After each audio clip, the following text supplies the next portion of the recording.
Magandang araw ng Miyerkules po mga bayang karerista. Magbibigay na po tayo ng tip, giya at impormasyon para sa araw na to, October 8, 2025. Tara!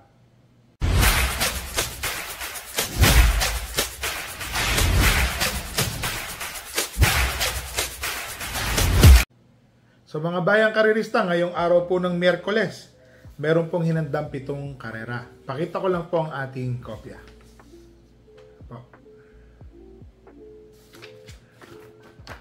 Simula po ng karera ay sa ganap na alas 5 ng hapon. Meron nga palang carry over po. Super 6 carry over. 62,347.32. Yan po ha. Race number 1. 3-year-old and above maiden race. Placer po ito, mga natitimbang po at saka bagong kabayo. First choice, entry number 2, Mount Citadel. Matuling kabayo po ito mga bayang karerista ha. Kung di po ako magkamali, na tersero po ata ito nung huling takbo kay Catania. Parang ang tinapos po niya 1.27.5, 1.27 media. Yan po ha. Tingin ko ho, siya po ang magdadala ng marcha. Tingin ko medyo nakakalamang, matuling po yan. Second choice, entry number 3, Black Prism. Itong si Black Prism, mga bayang karerista, lumaban din po siya doon. Siya naman po yung tersero. Oho. Kay Catania. Kwarto pwesto pala. Kwarto pwesto. Si Catania po ang nanalo. Meron pong nasigundo. Tersero po doon si Mount Citadel. Kwarto pwesto po dumating. Dikit lang po si Mount Citadel at saka si Black Prism. Pinaremati po si Black Prism Parang nagkatalo po si Black Prism at Mount Citadel, parang kalahating katawan lang po ata yun. So dito po sa race number 1, first choice entry number 2, Mount Citadel. Second choice entry number 3, Black Prism. So dito na tayo sa race number 2, dito po gaganapin ng Super 6 carry over ha. 62,347.32. 9 runners po magsisitakbo, rating 17-41 split, 1,400 meters. First choice, entry number 5, Watch Bell. CB Garganta. Tingin ko, malaki po ang panalo ni Watch Bell. Lalo na nung naalala nyo, sinabi ko, nasigundo po ito, dihado Yamado po yung nanalo, nasigundo po ito. 1.27 ang tinapos. Tingin ko, kung magagawa lang po niya ulit yun, malaki po ang panalo niya. Second choice, entry number 7, Sir William JB Ponce. Ito pong si Sir William, matuling kabayo. Parati po itong nandoon sa unahan. So naaabutan po ito sa last 200 meters or 150 meters. And so ganun po. Pero tingin ko po, pag naka-solo ere po ito si Sir William, pass your paper po yan. Second choice. Third choice, entry number 3, Stand in Faith. Ito pong si Stand in Faith, isang dramating kabayo. Kung sakaling magkakaroon po ng early speed battle sa unahan between Gold and Silver, Watch Bell, Sir William, Kipitaki, sama na po natin siya, si Stand in Faith po, manonood po ito ng quintong malapit o kwarto. Tingin ko malaki din po ang panalo, baka dehado pa rin po ito. So dito po sa race number 2, first choice, entry number 5, Watch Bell. Second choice, entry number 7, Sir William. Third choice, entry number 3, Stand in Faith. Dito na tayo sa race number 3, rating 17-41 split, 1,400 meters, 8 runners. First choice, entry number 8, Masayang Tunay. Kaya po ako napakamot ng ilong. Mga bayang karerista, napakagaling po ni Masayang Tunay ng huling takbo. Nametahan po siya, dehado po noon si Masayang Tunay. Segundo po ang tinapos ni Masayang Tunay. Yan ho. Nandoon na rin po yung karamihan dito sa laban na yun. So Masayang Tunay, first choice. Second choice, entry number 4, Baling Rikit, CB Garganta. Itong si Baling Rikit, mga bayang karerista, medyo hindi po maganda yung naging labas niya. Magkatabi po sila noon na Yamados. Bumenta po yun Number 2 and number 3. Medyo hindi po maganda yung lundag. Pero maganda po ang tinapos ni Baling Rikit noon, mga bayang karerista. Parang Tercero, malapit. Nasa labas po siya nun. So sa tingin ko ho, may panalo pa rin ho ito. Baling Rikit, second choice. So dito po sa race number 3, first choice, entry number 8, Masayang Tunay. Second choice, entry number 4, Baling Rikit. Dito na tayo sa race number 4, rating 42 to 56 split, 8 runners, 1,400 meters. First choice, entry number 4, Eyasaki. Si Eyasaki po, segundo ang tinapos ng huling takbo. Mainam po yung kanyang nasigunduhan. So, Eyasaki po, baka ito po magdala ng bandera or sumunod po agad. Tingin ko ho, malaki po ang panalo ni Eyasaki.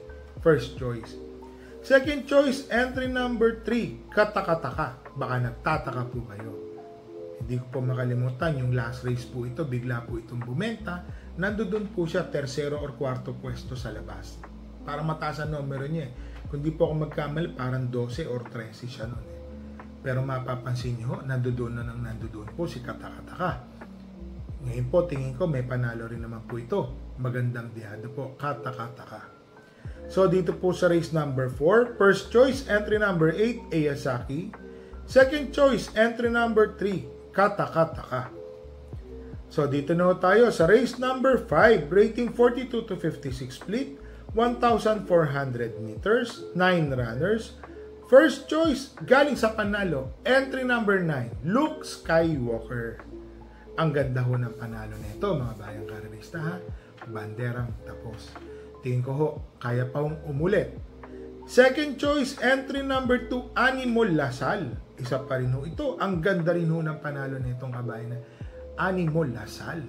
Ang tinalo po niya, si ano po, nasigundo eh. Trainer ko po yun eh. Nasigundo lang po no. Pero para sa akin po, ito pong si Animo Lasal. Napaka-impressive po ng panalo niya. Parang 1.26 po ang kanyang tinapos. Naglagay po ako ng third choice. Entry number 1, Coal Digger, Albin Guse. Jackie Albin Guse. Tingin ko ho, malaki rin po ang panalo ni Coal Digger. Itong kabayan na to, ganito rin po ang nagiging tiyempo niyan. 1.26 medya, 1.27 medya. So sa tingin ko, may panalo rin po yan. So dito po sa race number 5, first choice, entry number 9, Luke Skywalker. Second choice, entry number 2, Animo Lasal. Third choice, entry number 1, Coal Digger.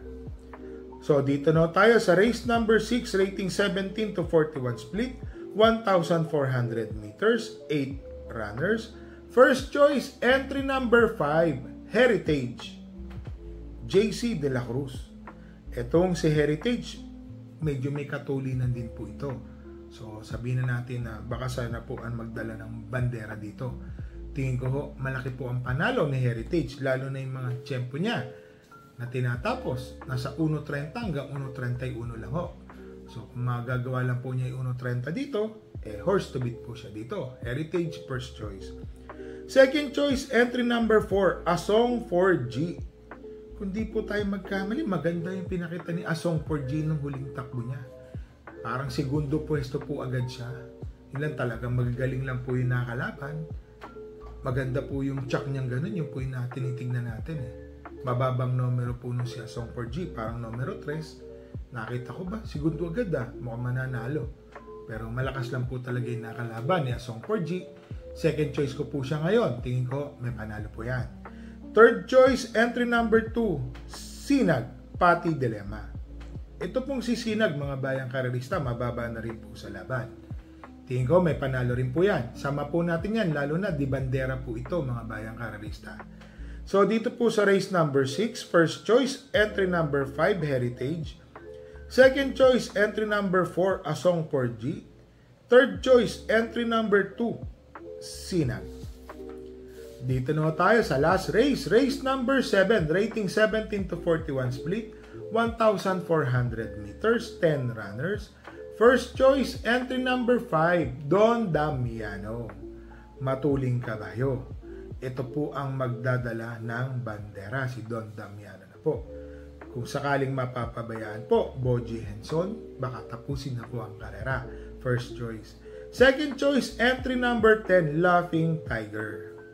Kung sakali naman na magkakaroon po ng killer pace kung tawagin natin. Between entry number 2, Catbite, entry number 4, Dancing Queen, entry number 5, Don Damiano, and entry number 6, Happy Julian. Laping Tiger po, Dramating Kabayo. Pwede po yung sumunod ng kwarto or quinto pwesto. Pag sungaw po ng rekta, pag tinawag na po yan, malaki po ang panalo. At third choice, entry number 3, Adorable Felicia. Kung di po tayo magkamali, parang segundo ang huling takbo ni Adorable Felicia. Ito pong si Adorable Felicia, magaling lang din po yung nakalaban niya nung nakaraan. 1-on-1 po sila, dalawa lang po sila bumenta nun Tinalo po siya nung isa. So, segundo lang po si Adorable Felicia nun. Tingin ko ho, tersero po ata. Doon po na palaban si Masayang Tunay. Naalala ko na. Oo. Masayang Tunay po yung nasigundo. Adorable Felicia yung tersero. So, yun po. So, dito po sa race number 7, first choice, entry number 5, Don Damiano. Second choice, entry number 10, Laughing Tiger. Third choice, entry number 3, Adorable Felicia. So, mga bayang karilista, ngayon pong araw ng Miyerkules, wala po tayong kabayong tatakbo. So, alam niyo naman, ganun po talaga. So, yung kabayo po natin na si Regal, suspendido po. Late starter. Mabagal po. Yun po. 3.8 or 4 seconds na late po sa starting gate sa Lundagan. Suspendido po ulit siya. So, yun na naman. Panibagong barrier na naman po yan. So, mga bayang karilista, parati po namin kayong nire-remind. Bet small, win big. Bet big, lose big. Magdala po tayo ng payong at tubig na maiinom po. Sa bandang hapon po, nag-uulan mga bayang karilista. So, happy racing po sa inyong lahat and stay safe po.